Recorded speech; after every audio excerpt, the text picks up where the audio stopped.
My name is Rebecca Robinson. I'm the Executive Director of ZAP, and I want to thank you all for joining us on our kickoff 2020 flights.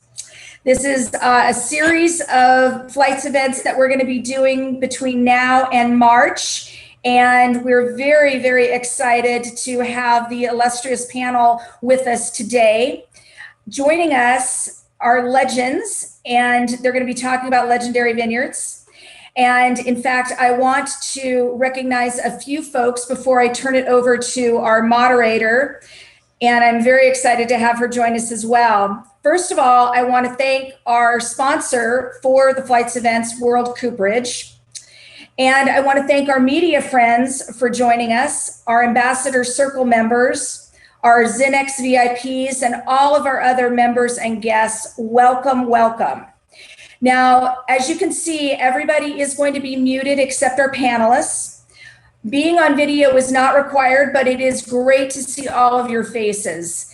And what we're going to ask is that you take your video and put it to speaker view.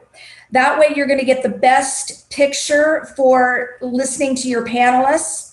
It's in the upper right-hand corner. And we want to make this an interactive experience, so please use your chat box for questions, and the winemakers will answer as Esther leads them along. And then, of course, it wouldn't be a ZAP experience without getting all together at the end of this, so we'll have a little bit of a Zoom chat. So without further ado, I am going to turn it over to Esther Mobley.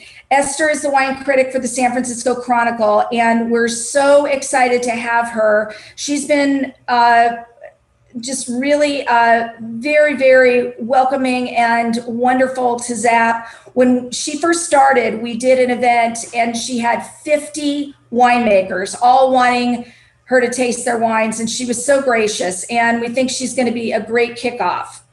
So I'm going to turn it over to Esther and take it away from there. Thank you, Esther. Thank you so much, Becky, and welcome everyone. One other thing I think you should know, we're going to taste 3 wines, and after each of them, we'll have a little mini Q&A session after each one rather than leaving those for the end. And there's a little hand raising feature, or you can ask your questions in the chat. So please, we won't save those for the end. We'll do them after each wine.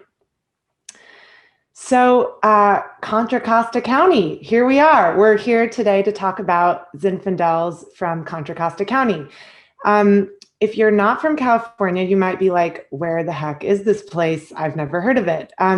So you'll see on the map here, Contra Costa County is in the East Bay. If you were traveling from San Francisco, it would be kind of past Oakland and Berkeley. And it's essentially the deep suburbs. If you were driving around, you would probably not at all know that you were in wine country. It doesn't look like Napa or Sonoma. Vineyards here are in completely unexpected places. They're in the backyards of housing developments. They're behind strip malls. They border train tracks. And that's part of what makes it such a weird and wonderful wine region. But as I think you're going to see today from tasting these 3 outstanding wines, you're really in for a treat. And the wines from Contra Costa County, although they really fly under the radar, are really some of the most distinctive and delicious in California, especially when it comes to Zinfandel. So you'll see on this zoomed in map here, it's in this really interesting spot. The area, Contra Costa County, it's near both the Sacramento River, the San Joaquin River, and the Sassoon Bay. You could essentially get to either San Francisco and the Pacific Ocean or Sacramento just by water. That probably made it a really interesting place for people to settle in the early years of California when water travel had a different significance. And in fact, one thing I learned recently from a winemaker, Cody Rasmussen, who makes Contra Costa County wines, the first wine grapes were planted in Contra Costa County in 1838 by a Harvard-educated doctor named John Marsh. And If you think about 1838, that's really, really early for California viticulture, at least in Northern California. That was the same year, actually, that the first grapes were planted in Napa Valley. So when we're thinking, or excuse me, I should say he bought his ranch in 1838. He didn't plant the grapes till a few years later, but I think the point still stands. When we're thinking about Contra Costa County, we're talking about a place that really is, as much as anywhere else, a crucial early place for Northern California viticulture. So as we're talking about the wines today, I want you to keep two things in mind that really define the kind of physical characteristics of vineyards in Contra Costa County. The first is sand. You can really see the sand here. And the vineyards here literally look like beaches. It's pretty crazy. You don't see that very often in California. And you might think, hey, I don't think of beaches as a particularly great place to grow wine grapes, but you're going to see you would be very wrong. The sand, specifically a type of sand that people here call deli sand, does some really, really interesting things for wine grapes, especially for Zinfandel. So sand is number one. And the second thing I want you to keep in mind is wind. And we're going to talk more about that. Matt might say there's a few other things we want to keep in mind, but sand and wind. So those are the two, when I think about Contra Costa County wines and what are the factors that influence them, those are the two main things I think about. And we'll talk more about the significance of each of them. I don't want to take too much longer. But finally, the thing I'd say that really defines Contra Costa County wines today, apart from just the wines themselves and what they taste like and what they are, is the fact that vineyards here are really kind of uniquely endangered. Development, specifically urban development, the suburban sprawl is threatening them. And as BART has been extending toward here, our public transportation system over the last few years, and as the sprawl of commercial real estate in this area has become more and more lucrative, a lot of really important historic vineyards, many of them stretching back 150 years, have been torn out. We're going to talk about some specifics of that today, and many more are threatened. The winemakers here have each in their own way made some valiant efforts to preserve some of these vineyards. And I think through tasting these wines, you're going to get a sense of why the preservation of these vineyards actually is really important and plays an important role in the landscape of California as we go forward, especially when it comes to climate change. So we hope essentially that you'll take away from this a sense of why these vineyards are important, a sense of what's at stake when we think about the future. But more than anything else, we just want you to get a sense of this place. And I think you will really be able to get a sense of what Contra Costa County is through the wines. Don't let the Pinot Noir lovers tell you otherwise. Zinfandel is absolutely a grape that beautifully expresses place, expresses terroir, and these wines are prime examples of that.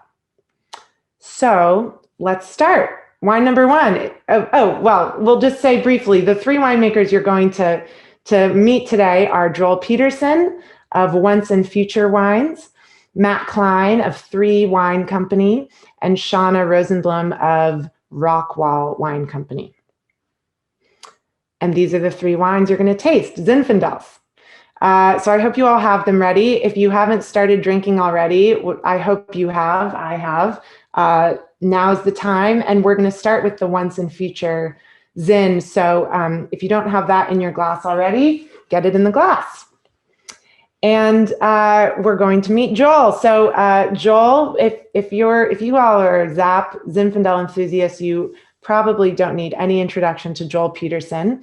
He, of course, is the founder of Ravenswood Winery, which he founded in 1976. And he really was one of the totally pioneers, influential figures in the Zinfandel wave that came in the years following. And he helped introduce America to Zinfandel. And after selling Ravenswood, he founded Once and Future, where he's continuing his mission of staking out interesting, cool terroirs, single vineyard wines, with, of course, a focus on Zinfandel. So Joel, are you here? Can we get Joel on? I believe I'm here. Thank you, Esther. Okay, great. Fantastic. So Joel, you are not a newcomer to Zinfandel, but you are a newcomer to Contra Costa Zinfandel. Tell us what brought you first to Contra Costa, and when was that? Well, I didn't really begin investigating Contra Costa in any meaningful way until 2014, when I made my first wines for Once and Future. I spent a lot of time with Ravenswood from the time I sold it until the time I actually retired, if you can call this retirement. So 2014, I was aware of Oakley. There were some good wines coming out of it. Clearly, Matt and the Klein family were making some really lovely wines. A lot of them had a lot of eucalyptus. None of these wines seemed to have that note associated with them. And certainly Kent was out there. There were people that were also working with Mataro, and of course, the infamous Randall Graham was out there. I could never compete with Randall, so I decided to stay away. Actually, that's not true. But I had enough on my plate. I had built Vintner's Blend, which was kind of at one point the most sold Zinfandel in the world, around a combination of Lodi and Mendocino. And, you know, it was also incumbent upon me to manage vineyards and be aware of what was happening out there.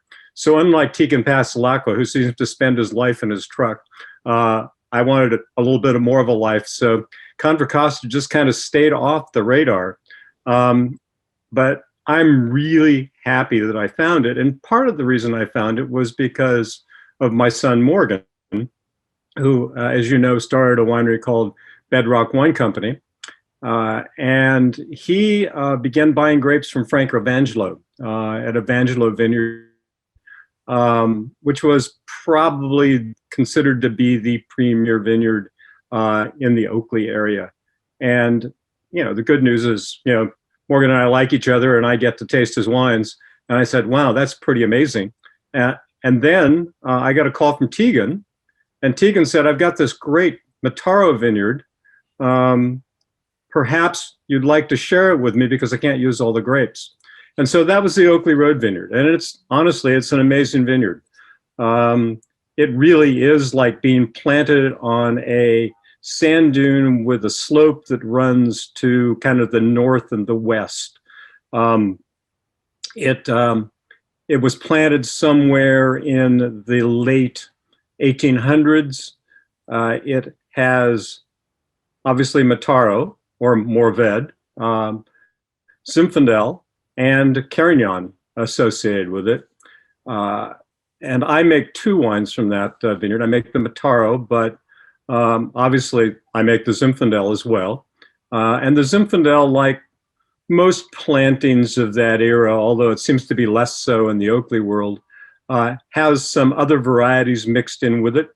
Probably 5 or 6% of the wines, the grapes are Mataro and Carignan, not surprisingly.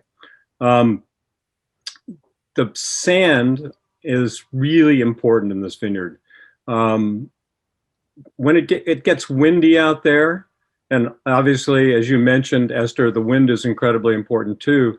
But sometimes you will go to the vineyard and you will see that the wind has blown the sand in such a way that you can actually see the roots of the vine. It just kind of exposes them, and then it covers them up again, and exposes them and covers them up again. The beauty of the sand is not just the textural characteristics of it and the fact that it's hard to walk in when you're picking grapes or sampling. It allows these vines to grow on their own roots, and that's really unusual. As most people know, almost all vines are grafted onto American rootstock, and in this particular vineyard, you have what is about as close to would be a pre-phylloxera vineyard as you could get. The vines are on their own roots. We know that rootstock changes the way a vineyard or a vine grows.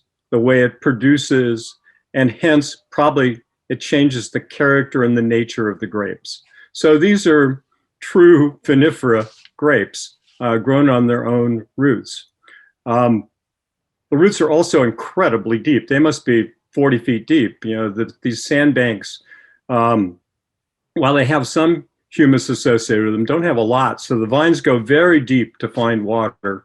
And as Matt mentioned at one point, this is in the rain shadow of Mount Diablo, so we don't get that much rain out there. So it seems like a really unlikely place for vineyards, but it actually is beautiful.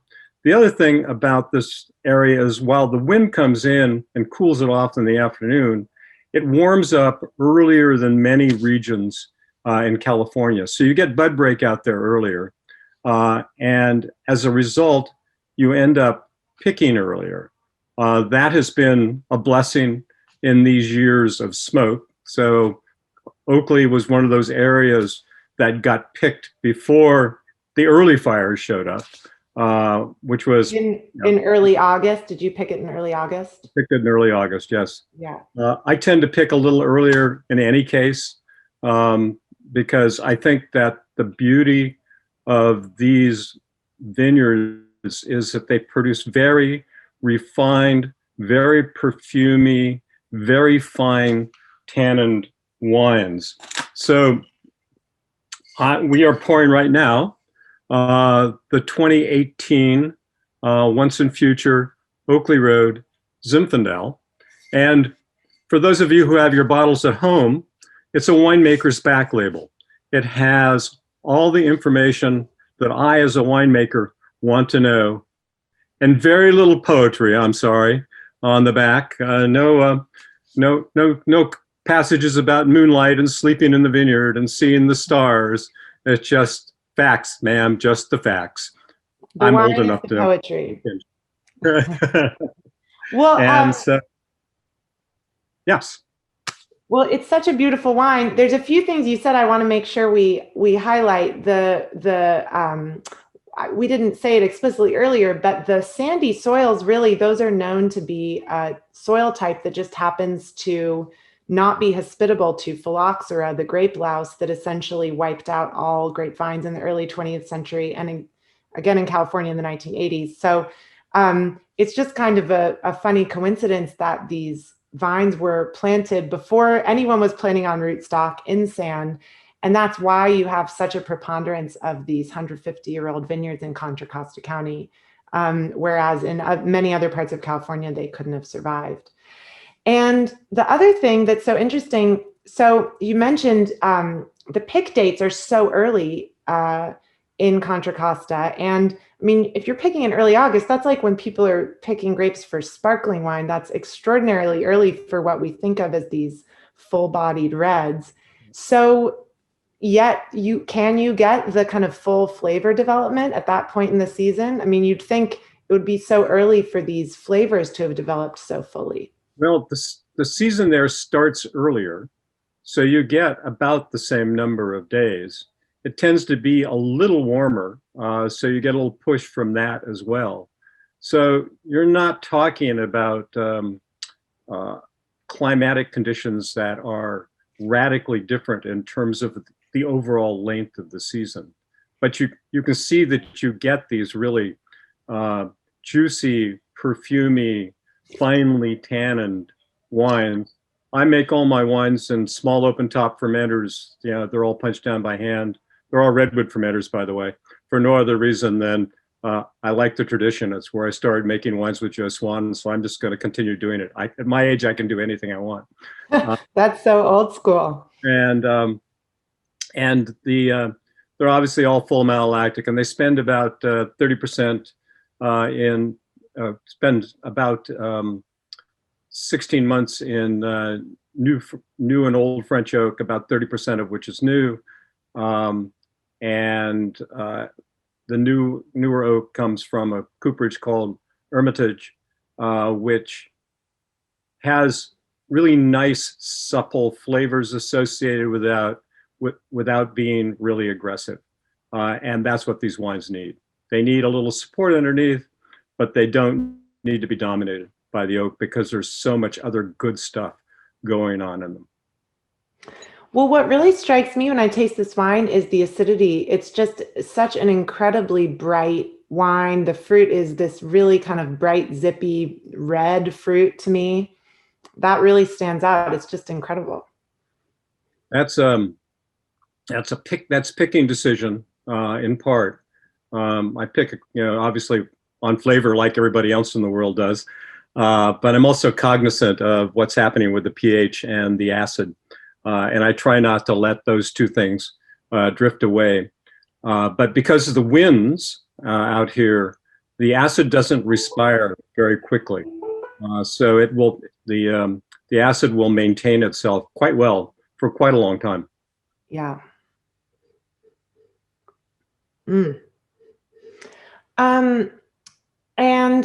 Joel, we have someone here asking why phylloxera doesn't survive in sandy vines. I don't know the answer to that. Do you?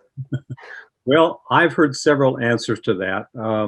There's part of phylloxera's lifestyle, which requires cracks in the soil to move around and replicate. Sand does not allow it to do that. I have also heard that phylloxera can't grow in high silica soils. And obviously sand is high in silica. Whether that's true or not, I'm not sure. But those are the two explanations that I've heard about why phylloxera can't grow. I suspect the moving around part is probably significant because it needs to do that for its life cycle. Makes me think of the 80s movie Tremors, if anyone's seen that. Well, I love the wine, Joel. And you said it's there's some Petit Syrah in it too, right? Of younger vines? No Petit Syrah. Oh, sorry. Carignan and Mataro or Mourvèdre. Right. Well, I think we can open it up if anyone has questions for Joel about Once and Future, about the Oakley Road Vineyard, about any of it. While we're waiting, Joel, is there anything else that you think is oh, someone's asking how old are the vines?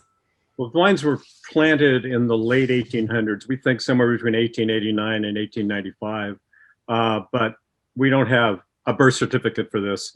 So maybe it was born in Kenya, who knows? I noticed that there was a question about why dry farming was important or why low rainfall was important. Dry farming is important in part because it forces the vines to go deeper for their water, but it also keeps the crop levels down and keeps those clusters smaller and keeps the berries smaller, which actually creates a condition where you get more concentrated and more flavorful wines as a result of that. Mm-hmm. Joel, we're getting a question about the name Once and Future. What is the significance of it and why did you choose it for your wine label? Well, some people think it came from Once and Future King, which was a lovely tale about King Arthur and the Round Table and growing up, but that wouldn't be true. I was sitting around the dinner table one night and we were talking about what I was going to do with the rest of my life. And I said, well, I'd really like to do again what I did in the past. When I started Ravenswood, I didn't expect to have a big winery. I was going to have a small one-man winery where I did everything. It's all going to be done traditionally. And I was going to make wines that I made for me as much as anything else from vineyards that I really respected and revered. I'd grown up drinking European wines, so and learned a lot about them. So I knew that place was critical to wine. So, I thought, once I made all my wine in open top fermenters. In the future, I could do that too. And it just kind of struck. I went, wow, okay. Once, I fermented everything, with native yeast. In the future, I can do that as well. Once I sold every bottle of wine myself. In the future, I'll have to do that as well. So it was kind of one of those things. You get the idea. So once I did it this way, in the future, I'm going to do it the same way.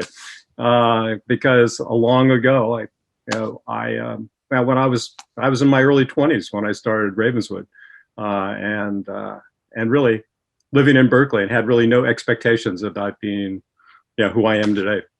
It's amazing how the world shifts.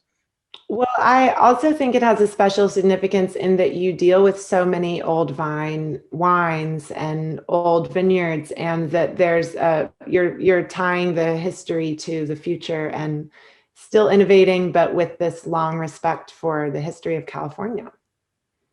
Well, that is true, and that of course slipped into the thinking as well, because I do work with a lot of really lovely old vineyards, and obviously, Morgan has adopted, my son has adopted a lot of that. He and friends started the Historic Vineyard Society, which preserves ancient vineyards. I tend to be a consultant on that project. But I was also able to help Morgan buy Evangelo in Contra Costa County. So that is one of the vineyards that will produce wine in perpetuity. And there are a number of wineries that buy grapes from Morgan and make wines from that particular old vineyard. While I would love to buy the Oakley Road vineyard, it's priced as a shopping mall, not as a vineyard. So it makes it almost impossible to buy and make it pencil out in any meaningful way.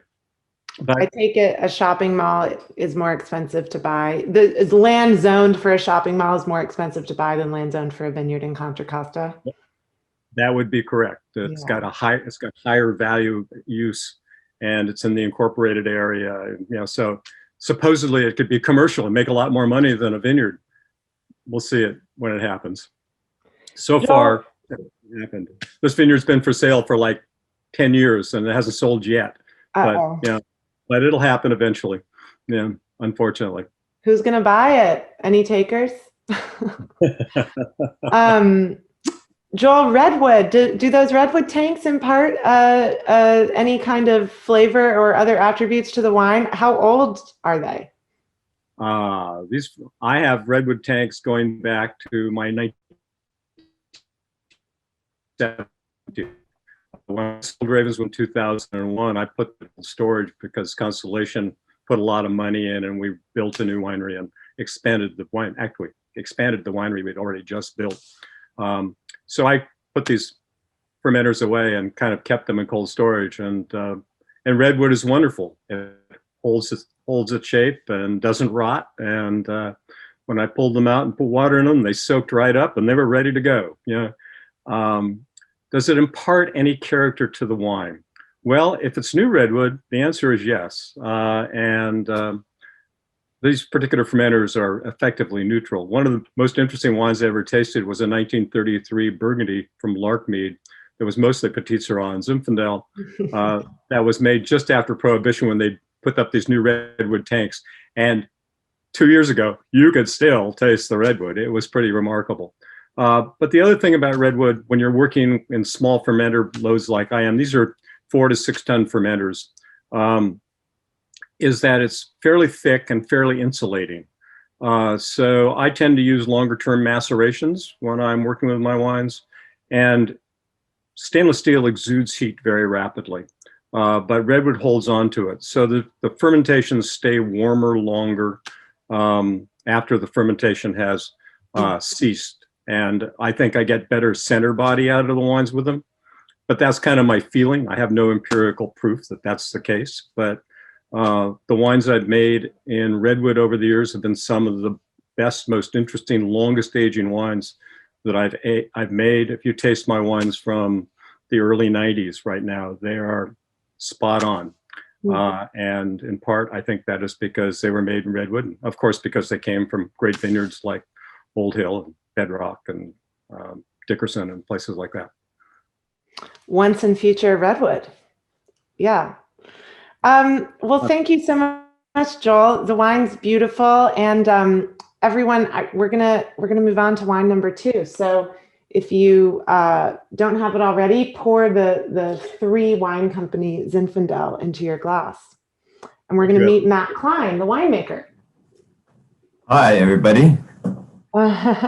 Okay, so here he is. So Matt's the founder of 3 Wine Company, which you launched, I believe, in 2008.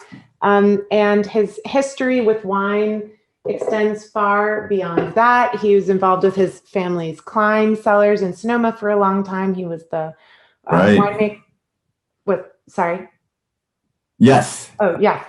He's the Totally agreeing with you. at Con Creek, and 3 Wine Company is based now in Clarksburg in Yolo County.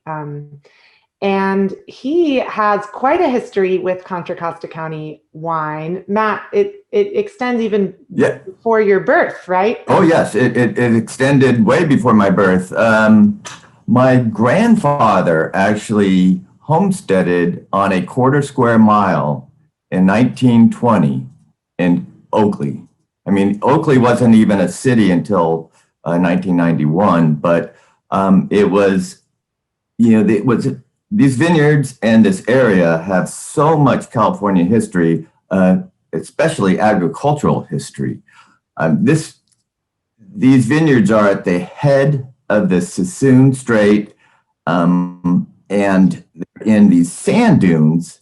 And it was certainly one of the first areas as immigrants came into California that they could get to by foot as well, because you just go over the hill and you're in, the Walnut Creek area, and then over another hill, you're in Berkeley or Oakland. And so, as certainly these vineyards have this long history. And what is it? I mean, so the history of these grapes surviving not only Prohibition, think about it, Prohibition, the mix of these vineyards are still kind of complete maps of what we were kind of doing before Prohibition.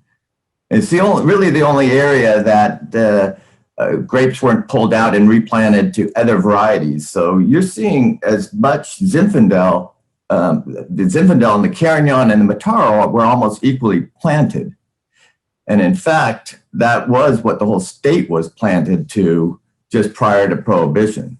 Of course, the act of Prohibition really changed things. And so the history here and what they've shown me as far as how grapes were planted and how they were used in blends were pretty phenomenal. I've had about 36 years of making wines from these varieties out here in Oakley. Mm-hmm. And the Live Oak Vineyard, tell us about it. So it's one of many vineyards that I harvest from, but it actually is one that my wife and I purchased in 2015. And it's a 9-acre vineyard that is maybe 3 New York City blocks away from Joel's Oakley Road vineyard. It's just down Oakley Road. It's the corner of Oakley Road and Live Oak.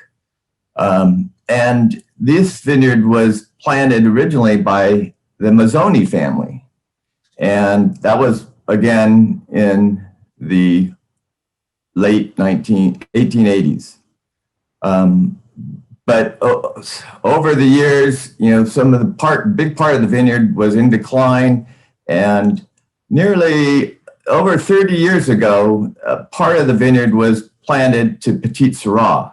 There's about a third of it is the old section, and the other 2/3 are Petit Syrah. And with Petit Syrah, you can never really have an old vineyard because it's, as I found out, growing Petit Syrah, it's very susceptible to a blight called Eutypa, which is basically a lot of different organisms. But in a nutshell, we're replanting 300 or 400 vines every couple of years. Yeah, and so how do you make the wine? How do you approach the winemaking? I've had experience using old redwood fermenters. My brother and I started a little winery in Oakley back in 1982. And we were using redwood fermenters at that time. Actually, my grandfather was using a 2-ton redwood fermenter to make home wines prior to that experience. So, I had a lot of time spent in a barrel like that, tank like that, scrubbing prior to using it for fermentation. Right now, the way we handle these grapes is that it's all stainless steel. We do what's called a static fermentation. Generally, I like to keep my must cold. The temperature really never gets above 72, and that's really only at the end of fermentation.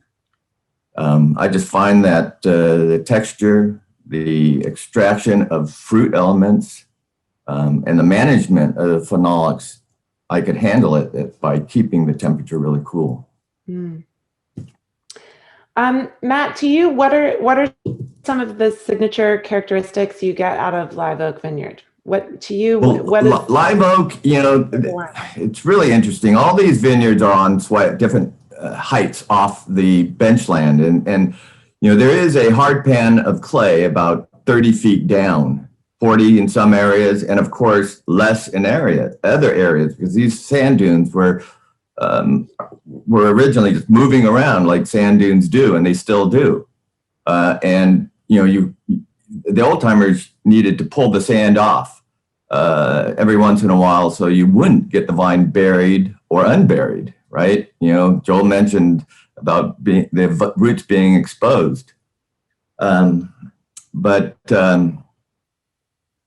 So, the flavors, that uniqueness is the distance from the water, right? So what I've kind of seen, like you talk about Evangelo Vineyard, that's kind of more closer to the bay and a little lower elevation than the Joel's Oakley Road or our Live Oak Vineyard.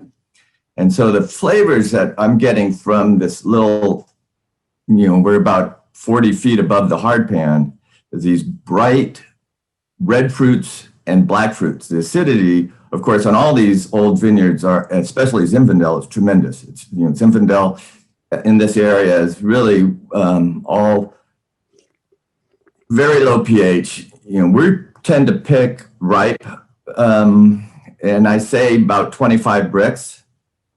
And the pHs are still coming in very low, in the low 3.4s, even 3.3s. Wow. But what the pH kind of gives you that brightness and color and flavors. But there's, because of course all these vineyards have their own little vineyard mix, these what I call rogue vines.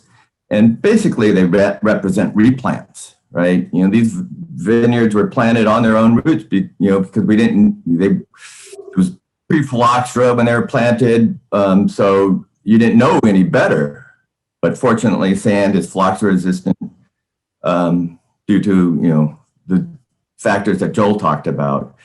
But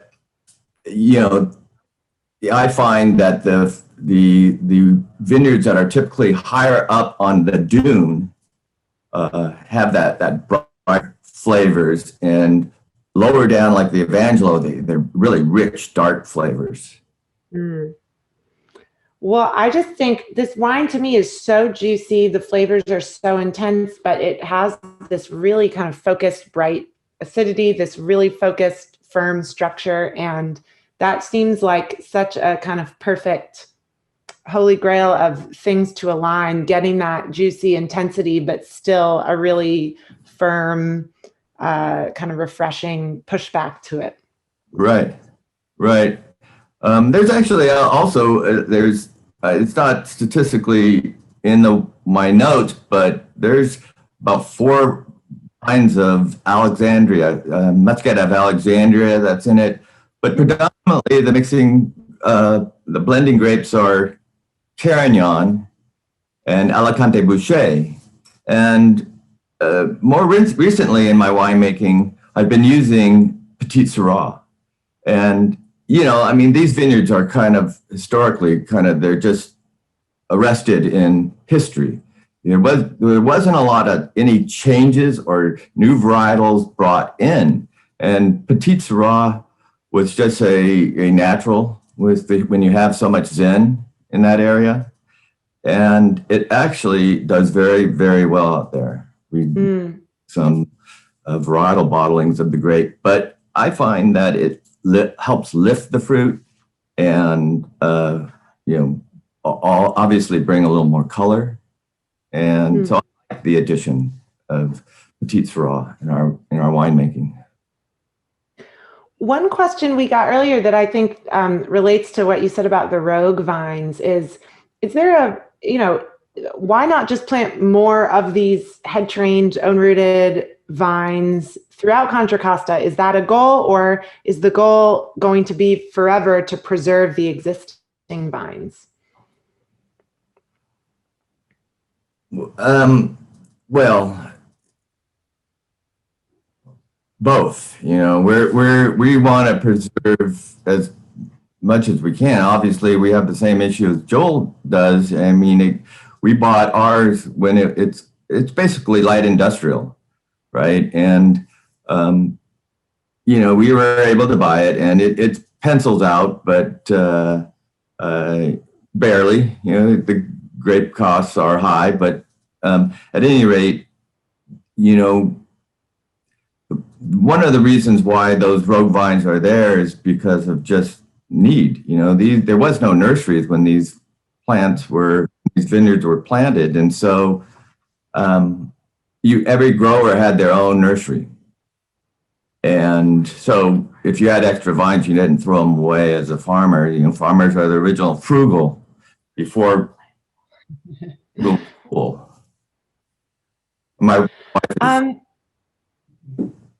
Yeah.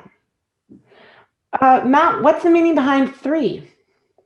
Okay, well, 3, it's I couldn't use my name to name the winery once I left Klein Cellars, but when you think about winemaking and grape growing, there's 3 factors that are very important. And we've talked about the sand, the soil, so that's one of them. Certainly the wind in Contra Costa is very important. So the microclimate, the rain shadow of Mount Diablo, the bay influence of, billions of gallons of water at 50 degrees or 48 degrees in the middle of winter, causing the vines to bud out earlier. And certainly the human influence. So, growers matter, winemakers have an influence. So that's 3, the dirt and the microclimate, and don't screw it up. Well, you didn't screw it up. Matt, what do you eat with this wine? Is there something in particular you think is a fantastic pairing? Well, when it's young like this, it's something off the grill, obviously. I'm like any other guy, ribeye on the grill or on the skillet. It works pretty well. But it's a complex wine, and with it gets more complex, especially with airing and over the course of a meal. That's what's interesting about having wines that are blended with other varietals like Carignan and certainly Mataro. They're thick-skinned grapes, where Zinfandel is this thin-skinned variety that brings aromatics and the acidity. But grapes like certainly Carignan, it's in this wine, brings mouthfeel, and some dark cherry, and those flavors, those don't really come out until the wine has really opened up, and that could be days. So another kind of definition of the name of the winery is of 3 is these wines can be peaking at the 3rd day opening. And it's happens all the time with these wines. So don't drink it all tonight if you can help yourself. I mean, you have 3 bottles tonight. Right. Well, yeah, don't feel bad if you don't finish it, because it's going to be better the next day. That's a cool. Yeah. Because of the historical blend that we have out there. And Matt, just quickly, what was 3's first vintage? Well, it was 2007. Okay. But I've been making wine, since, well, my grandfather in the late 70s, when he was still alive, we were making wines out there. But 3 wine companies was 2007. Cool. Yeah. Okay. Well, I think it's time to move on to wine number 3, which is not 3 wine, but it's the Rockwall wine. So everyone get some of that in your glass. And we're going to meet Shauna. Are you there? Hey. Okay, so let's bring up the slide for the Rockwall. Hi, everybody. How y'all doing tonight? So Shauna here, she's the winemaker and the president, I believe, at Rockwall Wine Company in Alameda, the island just off of Oakland. Shauna was probably initiated into some kind of secret Zinfandel society when she was born, because her father, Kent Rosenblum, was another really important figure in the kind of wave of Zinfandel that swept the country in the 1980s. And after he sold Rosenblum, he and Shauna went in together to found Rockwall Wine Company. And I know that since his death in 2018, she's been carrying on his legacy and has continued to build a legacy of her own. And I have to mention also that Kamala Harris is a big fan of Shauna's wines. Oh, so, rightfully so. Okay, so Shauna's wine is called the Sven and Ollie's Reserve, and it's actually from 2 different vineyards in Contra Costa. And here we have another beautiful sandy vineyard shot with Shauna's daughter in the frame. But Shauna, tell us about this wine. Who are Sven and Ollie? Where are the vineyards? all the things. All the things. Thank you, Esther, and thank you, Zap and Joel and Matt. Thank you, guys. So Sven and Ollie are 2 of my dad's sort of favorite Norwegian jokesters, and all of his best jokes come from Sven and Ollie. So this was sort of a tribute to Dad. And this was actually, I made this wine before my dad passed away, so he actually got a chance to taste this wine. So this is a blend of 2 different historical vineyards. One is Jesse's and one is Carla's. The reason we have a before picture is because this vineyard has since been pulled out. It's been developed into housing. And I got to work with it for quite a while before it was developed. In 2008, the housing market sort of tanked. And so we had the opportunity to continue working with these vines. And now all that remains in that vineyard is about an acre. But the fruit from that vineyard was just incredible. And that sandy soil. And then, so it's a 50-50 blend of Jesse's and Carla's. And Carla's is just next to Evangelo, if you sort of recognize that landscape with the power company in the background there, the nuclear power company. And what divides the vineyards is a piece of rope down the center of the vineyards, which is very Contra Costa. But again, same as Joel and Matt were talking about, all sort of own-rooted, little squatty Zin bushes, as I've always kind of called them.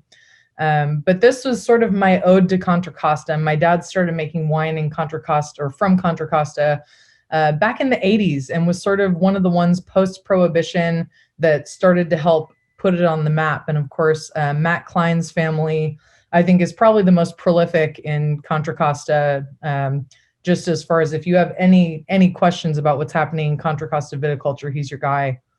But wanted to make a blend that really personified those Contra Costa County characteristics. And I always get this really beautiful sort of like cherry pie, kind of black tea, saddle leather, little pipe tobacco, and cherry, man, red cherry, black cherry. That's the gist of it.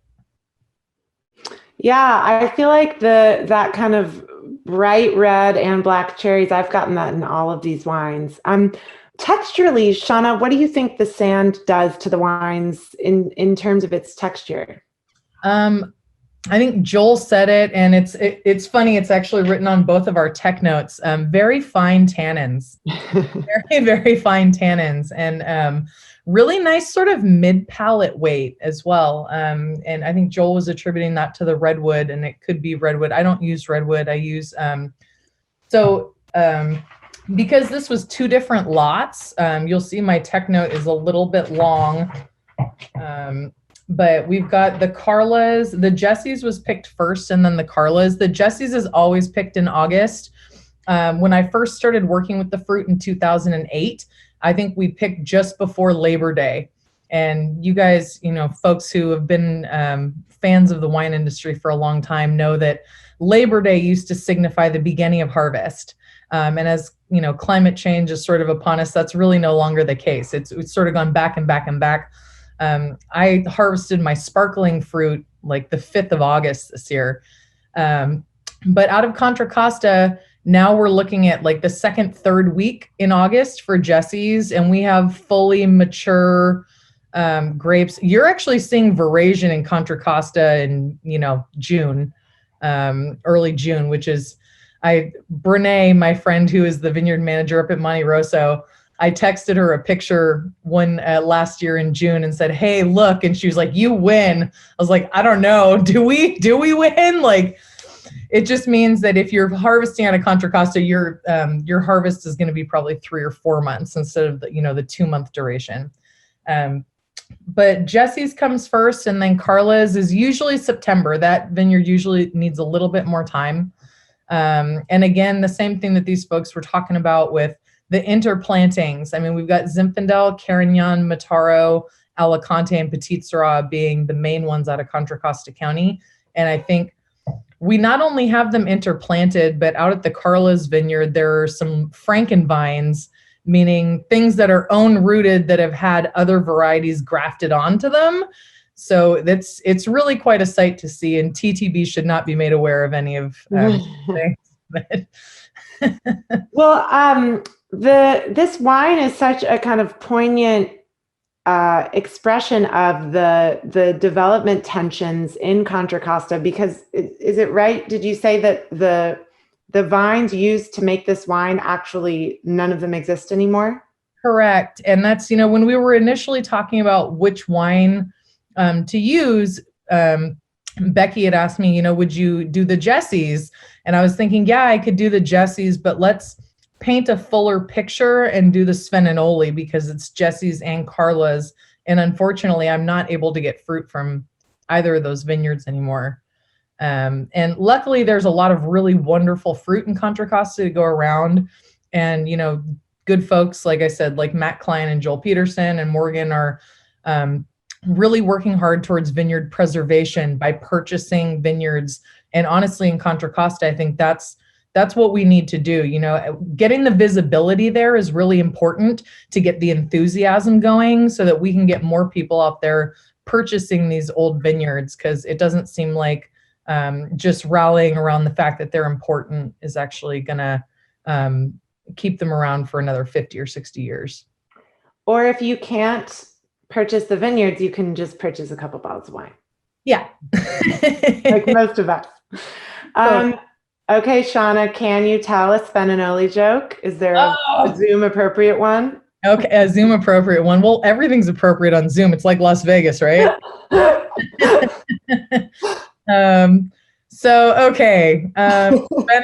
holy moly. If I could tell you the amount of times I've been asked to tell a Svenninoli joke, I should have learned more of them. All right, so my very favorite one is when Svenninoli are in Mexico City. So Svenninoli go to Mexico City and they decide to start a bungee jumping business. So they go to the town square, the Zocalo, and they say, "Hey, this looks like a lot of fun. Let's go up and let's test out our bungee jumping business." And so Sven puts Oli over the ledge, and he comes down and he comes back up, and he's looking a little tattered, and he goes back down and he comes back up again, and he's missing part of his shirt, goes down, comes back up again, and he's looking beaten up. And Sven goes, "Oh my goodness, I got to reel this guy in." And he goes, "Oli, what happened down there?" And he goes, "I don't know, Sven, but what the hell is a piñata?" That's pretty funny. Pretty good, right? And please excuse my Norwegian accent, which is more like Jamaican Irish. I was born in California. I think everyone appreciated that, and it pairs beautifully with the wine. Oh, thank you for the clap, clap, clap in the message. Shauna, what do you like to eat with Zin, or specifically with this Zin? That's a fair question. I mean, I'm kind of a big fan of the like sort of lowbrow pairings, like things that you can sort of grab and go. I would say chicharrones be really good with this. On the Mexico City theme. Yeah. Mm-hmm. But of course, all of the usual wonderful things that go with Zin, you know, the barbecue, the ribs, the smoky, spiced, peppered meat, all of that I think would be really great. I wouldn't recommend lutefisk. Just had to get another Minnesota reference in there, that's all. Well, while we're talking about the preservation of vineyards, and now we have another question about that, I'm realizing I was remiss in not talking when we were talking to Matt about the really important efforts he made. So Matt, we're nearing the end of our hour, but can I ask you to talk a little bit about the what you've done? Can we unmute Matt? Yes. Yeah. Yes. Yeah, that's a great question. And there's this one vineyard that's literally apex of the bay, middle of the big stream of air that goes over these vineyards, and it's now called the Joaquin Jose Vineyard. And Joaquin Jose was a Portuguese immigrant that came from all the Portuguese came from the Azores, and they were sailors. So at any rate, he had his subsistence farm out in this area, and he planted a Carignan vineyard on top of a pile of sand in what's called an upland habitat. It's literally just a sand dune. This was a vineyard that then was purchased. The land around it was purchased by various landowners, and there's three, Emerson, Gilbert, and well, there was a third, but not important. And I've been working with this vineyard for over 30 years, and it was about 2000 that then the state of California purchased all this land to restore back into a salt marsh. And so obviously that's a great project, right? It's preserving the land and also restoring an important environmental feature. But there was nothing I could do about it, right? It was until the 11:30 hour. I just kind of woke up and decided to get on a letter writing campaign, and this was around 2011. And by the time we were excluded from the vineyard, I was able to harvest a couple more vintages, but the state, I was becoming an irritant to them. And fortunately, this letter writing campaign coincided with a supplemental EIR that the state had to go through to continue developing their program there and eventually get to the stage of construction of this. And their intent was to use the sand dune as fill material. And so, I just, in my early writings, letters to the biologists and the project managers was that, hey, wait, we have an opportunity here to save a little bit of California history. And not only that, it's the history, the uniqueness of a dry farm vineyard that in my 30 years, there was never irrigated. And my guess is that it wasn't irrigated ever, even though it was a dairy around it for 100 years. At any rate, by showing that the state that this was so important to save because of the history, because of the upland habitat, because of the dry farming, and the, obviously Carignan is not planted anymore. I mean, Carignan has a huge history in California. So all these factors, we're able to get that into the supplemental EIR, and the state agreed. I mean, it was, I'm not a very political person. And so to be able to experience that kind of success, that they actually listened, and, these bureaucrats aren't such bad people after all. I mean, certainly there's really a lot of good people in the Department of Water Resources, and, they care.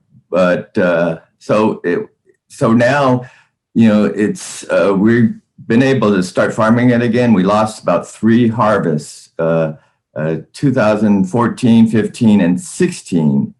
And Carignan, very it's very susceptible to powdery mildew. And so there was some damage done to the vineyard being fallowed like that.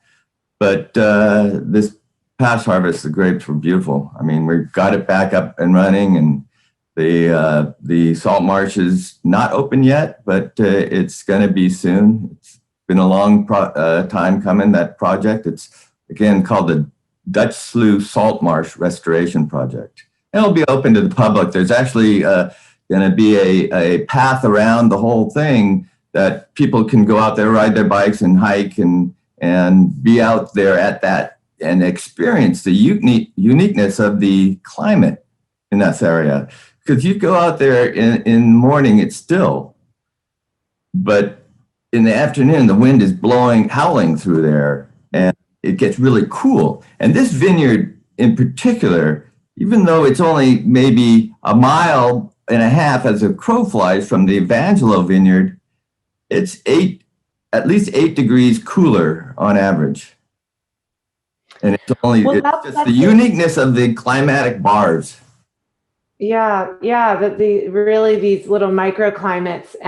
That's such a great, happy story. And I love that all 3 of the winemakers here have their own stories with helping with the preservation efforts, and Joel helping Morgan by Evangelo, and all of Matt's efforts. And then Shauna, we're tasting this wine that's made from where she's still making fruit even from these vineyards that have been partially destroyed. So I hope you're all getting a sense of Contra Costa through these wines, and you're feeling the sand in your hands and feeling the wind whipping through your hair, and feeling the hopefully not feeling the shopping mall adjacency to many of these wines. But should we bring up the last couple slides as we say our goodbyes, or our goodbyes until the happy hour? So yeah, here are the 3 wines. You can buy all of them online at the winemakers' websites, and I encourage you to do so. And there's more ZAP events coming up. You can follow all of us on Instagram, and there's more of these ZAP ZinEX virtual events coming up. I know many of you would have joined for in-person events had they been allowed, and we're all really sad that they're not. So there's a Lodi themed event on January 21st, Sonoma County on February 11th, and Paso on March 4th. I won't be moderating those, but I'm sure they're going to be even better or just as good as this one, although I don't know how you can top these 3 wines. So thank you all again for joining, and I'm going to stick around through the happy hour to chat for a little bit, but I love all these 3 wines. I'm so grateful to the winemakers for sharing them with all of us and for sharing these stories. And I feel totally inspired now by the just the history of Contra Costa and seeing what this place can do. So back to you, Becky. Well, Esther, what a great time with you and with the winemakers and with all of our wonderful friends. It has been an amazing hour. I feel like I've learned so much. And yes, I was just about in the vineyard with them. I tell you, it was really great. Esther, it's been absolutely wonderful. I want to do a shout out to you in particular for your great moderating skills. Hope to have you back soon. You were tremendous.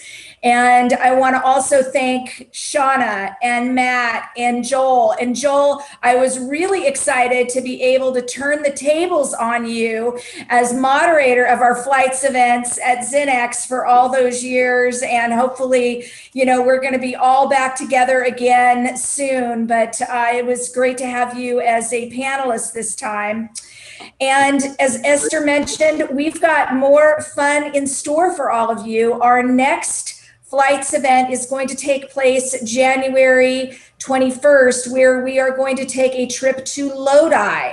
And we have just announced the winemakers for that panel. And so I'll share with all of you the inside scoop. Stuart Spencer from Lodi Wine is going to be moderating. Tegan Pasalacqua from Turley Wine Cellars.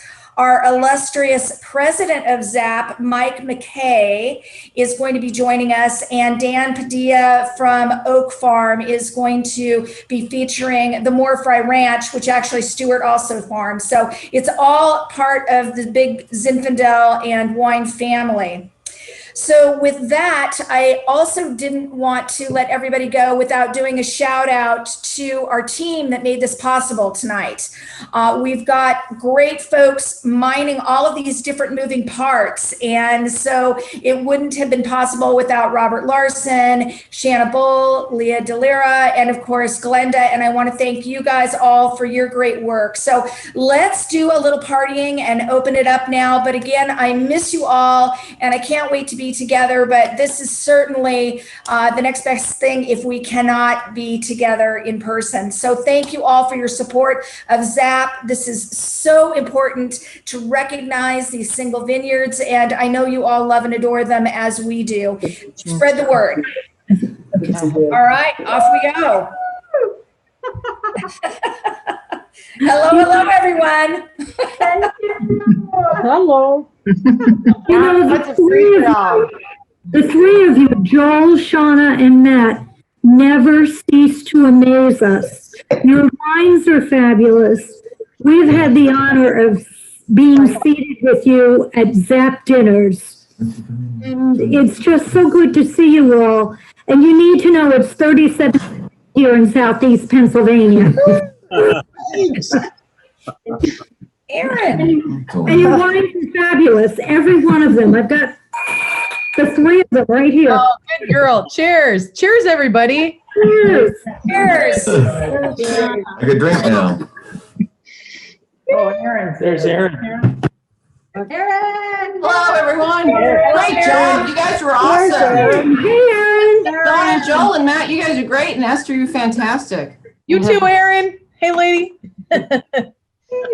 So, Hey, Earl. God, look at all you guys. It's so good to see you all. Aaron, your husband did a great job with that. I know. I'm proud of him. yeah. He's getting so much airtime now. You both do a great job, Aaron and Matt. I didn't have to kick him too much. Nor I. Why does my butt hurt? Aaron was out of frame, so I was looking to see if Aaron was in the frame. She was out. So Shauna, Yes. one of our favorite moments is when your father, I think it was one of the Awani vintners, you know, when he was talking about the Contra Costa wine that came from either Carlos or Jesse's, and said, you know, well, people do comment on the tobacco taste. And his comment back was, well, you know, it's next to a Kmart parking lot, so it's probably cigarette butts. Oh, that's a very dad comment, and that would have been the Carla's, which is next to the Kmart. That It's tobacco cutting is like all Mataro. the parking lot smoking. Oh, yeah, indeed. So Which is the vineyard that's across the street from the school? I had the pleasure of doing many events with Kent, and so I heard many Svenanoli jokes.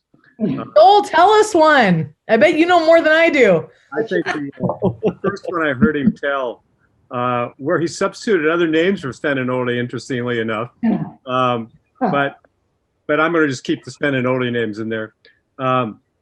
It was, and Kent had I don't know, he had a legendary stock of them in his brain.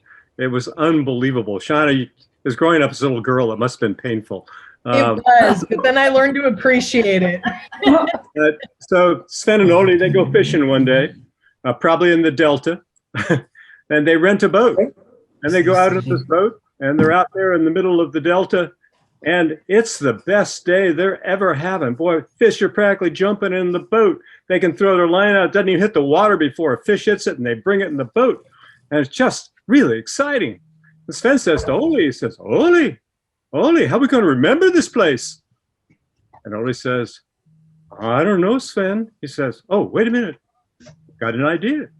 He reaches in his pocket and he pulls out a big piece of chalk and he puts an X in the bottom of the boat. And says, Ole, what if we don't get the same boat? So, Joel, I love that joke, and I guess I've always That is a good one. That's a really good one.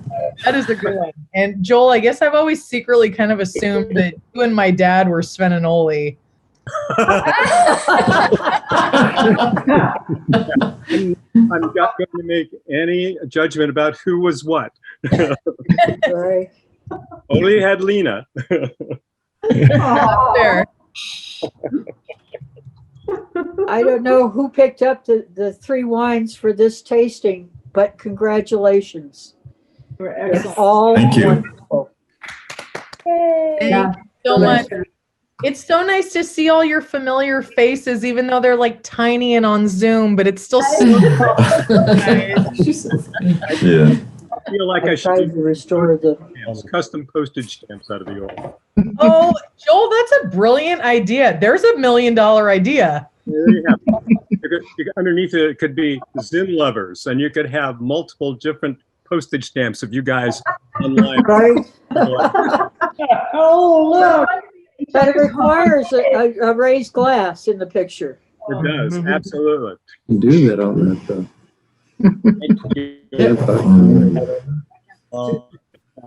Susan, you look so lovely tonight.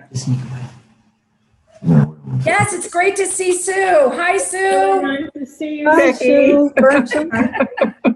Good to see the I Burnson. muted myself, but I turned off my microphone. I have a question for each of the winemakers, actually. I think both of you, I think all 3 of you referred to your wines as young. And I'm wondering what you think would be, like, for each of you, what would be the optimum age for your wines? This is so we'll buy another 2 bottles, and keep them for that optimum age. What do you think, Joel, Matt, Shauna? Well, I've got a lot of experience with old wines made in this particular way, and I made a lot of Ravenswood wines that have held up very nicely from very old vineyards. Now, they weren't from Contra Costa County, and the structure and the acidity out here is pretty different than it is in Sonoma Valley or Napa Valley. But my sense about these wines is that the brightness, the acidity, the pH, and the basic substance underneath will actually evolve very nicely. So I would think that probably optimally you'd be drinking these wines in 10 years, but they will probably survive much longer than that. Like I say, I've got wines that I made. Dickerson Vineyards, acidity and brightness is not so different than these wines. And those wines from like 98, 99 are still in great shape. So they will go on longer than that. And they're very interesting as well. So yeah, I think they're going to age very nicely. And certainly Shauna's wine and Matt's wine have, really beautiful substance and character and stuff that will probably evolve really nicely. So how about that, Matt and Shauna? Well, go ahead, Shauna. Okay. I did not say that I thought this wine was young. I think both of the other 2 folks did. And the only reason I'm pointing that out is because I personally prefer to drink wines in kind of a younger age. I think 3 to 5 years is kind of like perfect for me for Zinfandel. And that's just because I really appreciate the sort of zippy acidity and the fruit forwardness that comes with younger Zin. Not to say I can't appreciate what happens at 8 years and 10 years. I do. And frankly, a lot of the bottles that, you know, you keep for 10 or 12 years, they're absolute gems and the reason that you age wine. But for me, like on a normal night, I'm usually drinking something between 3 and 5 years old. Good. And Matt, how about you? Well, you know, again, you know, we've been making wines from these grapes for a long time. Aaron and I had a great experience with an old bottle of my wine from my Klein days. And it was a bottle that I had given to our clients in Japan. And we were out there in 2019. And, you know, I've been going there since the late 80s. I made wine with a winery there. And long story short, the bottles that I gave them back in the late 80s, we opened up one of them last year. It was a 1986 Contra Costa Zinfandel. Klein Cellars with that old Cherub label that we used in our very beginning. And this wine, it was served with a 1995 Hermitage at a very high-end sushi restaurant. And oh my God, this wine just blew me away because the fruit was still very, very much alive. The tannins had all pulled away. The color was brilliant, and it tasted like a very fine Burgundy. The gorgeous fruit. And we were all blown away sitting around this, sitting on the floor around this table with unique food. I mean, it wasn't California sushi. It was real fine Japanese sushi, which was all kinds of different fish parts, but it matched perfectly well. And, you know, certainly this 30-year-old friendship and business relationship with these folks there, it was just an event that we'll all remember for a long time. Very good. Thank you. When people ask me how long a wine will age, I've taken to responding not with exact age, because wine varies and people's taste vary. Yeah, subjectivity, right? My response has been, well, drink it whenever you're moved to do so, but don't wait longer than 30 years. Answer. Those people are more patient than I. We've drunk some early 80s Zins that have been wonderful. Recently, yeah. In the last 6 months. We are delighted that there's somebody out there who actually does that still. Yeah. When I was growing up in the wine business, wine cellars with age on them were sort of de rigueur, but there weren't as many wine drinkers then either. So yeah, I got to drink a lot of very old wines from 1911, 1929, things like that. That's incredible. I doubt whether anybody does that anymore, but the fact that there are people in this audience that have Zins from the 80s, God bless you. We all hope as winemakers that is what will happen with our wines. Somewhere along the way, very late, people will open them and go, wow, that's pretty special.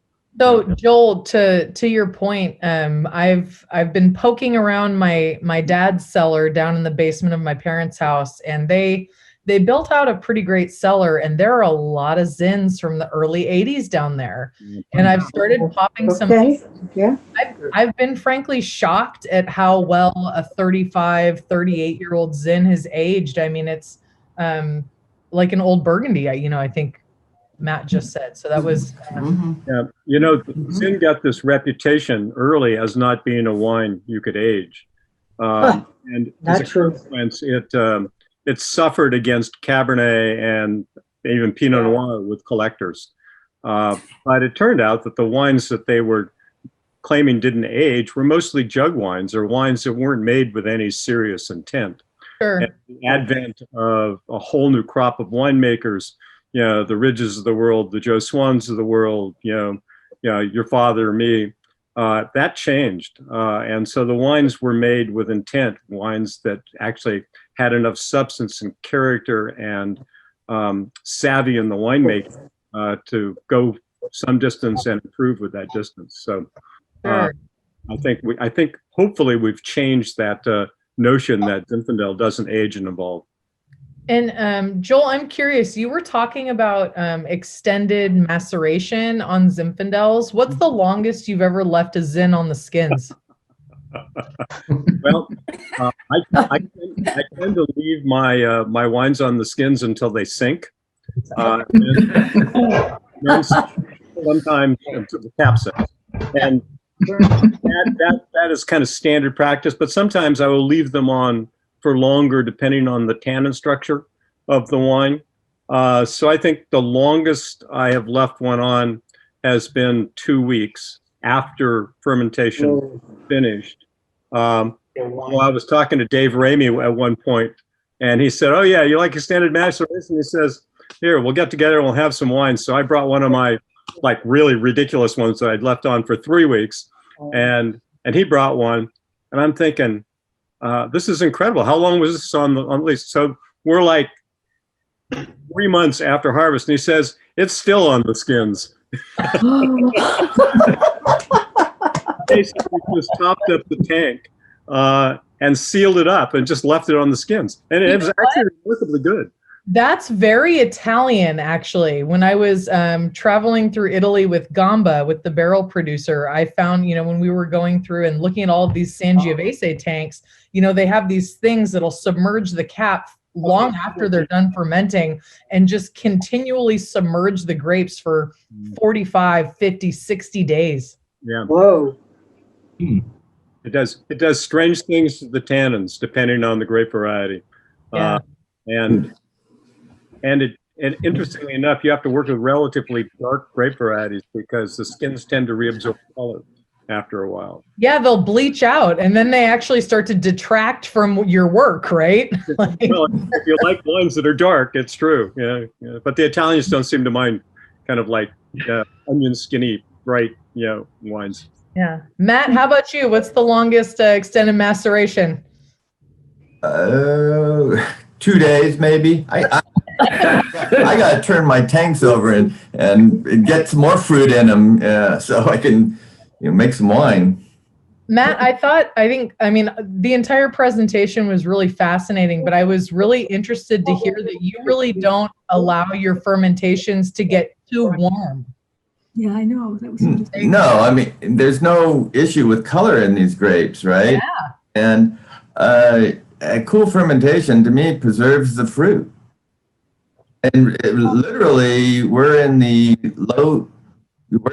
I'll chill the grapes before adding yeast down to the upper 50s. And most of the first half of the fermentation is around 62. For sure. And what yeast types do you use that can withstand that sort of temperature variation? It's just a standard DA. I'm not too fancy about my yeast because it's all about converting sugar into alcohol, and I'm not it makes a difference. Wines that are barrel aged for 11 to 12 months, then bottle aged. So the yeast influence, it's all about just converting the sugars without a lot of foam or sulfitic behavior, clean fermentation. Healthy, clean. I mean, yeah, because that's not my winemaking. I want the grapes and the dirt to talk about. I love it. I was just curious, and I have you both here, so I was just curious. That's what's so fun about getting the winemakers together, right? Is they're always so interested in each other's wines and they love to have these conversations. It's captivating. Yes. Well, folks, And we all were. I guess that the bewitching hour is upon us, and I know it's hard to say goodbye, but we will be back, right? We're going to have more fun with this. And I just, again, am so excited to see all of you. It's great. Your little, like Shauna said, little thumbnails. There they all are. Thanks, Rebecca.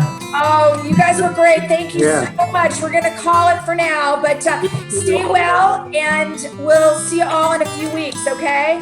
Cheers. Take care, everybody. Good night.